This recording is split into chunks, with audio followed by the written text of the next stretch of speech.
தனிநபருக்காக. மிரியாமிற்காக மோசே திறப்பில் நின்றார். எண்ணாகமம் 12ஆம் அதிகாரம் 13வது வசனம். பட்டணத்திற்காக. சோதோமுக்காக ஆபிரகாம் திறப்பில் நின்றார். ஆதியாகமம் 18வது அதிகாரம் 20வது வசனம். ஒரு இனமக்களுக்காக. யூத மக்களுக்காக எஸ்தர் திறப்பில் நின்றார்.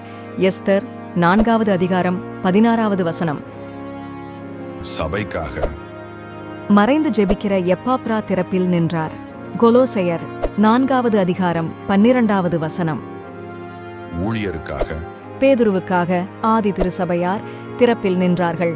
அப்போஸ்தலர் 12ஆம் அதிகாரம் 5வது வசனம்.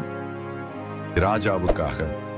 புறக்கணிக்கப்பட்ட சவுலுக்காக சாமுவேல் திறப்பில் நின்றார். 1 சாமுவேல் 16வது அதிகாரம் 1வது வசனம். தேவ ஜனங்களுக்காக. தேவ ஜனங்களுக்காக நெகேமியா திறப்பில் நின்றார். நெகேமியா 1வது அதிகாரம் 4வது வசனம். இஸ்ரவேல் ஜனங்களுக்காக. பவுல் திறப்பில் நின்றார். ரோமர் 10வது அதிகாரம் 1வது வசனம். எஸ்ட்ரா 10வது அதிகாரம் 1வது வசனம்.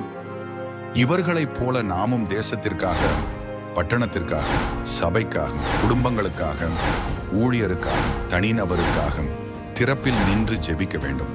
இன்றைய தேசமும் சபைகளும் தேவனின் கோபத்தை விட்டு நீக்கும்படி உபவாசித்து கண்ணீர் விட்டு கதறி ஜெபிக்கும் ஜெப வீரர்கள் தேவை.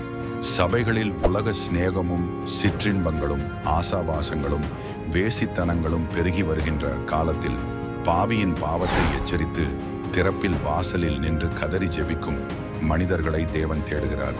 திறப்பில் நின்று ஜெபிக்க நீங்கள் ஆயத்தமா? மேலும் இது போன்ற வேதாகமத்தை குறித்ததான அநேக காரியங்களை தெரிந்து கொள்ள எங்களோடு இணைந்திருங்கள். எழுப்புதல் பெருமூச்சு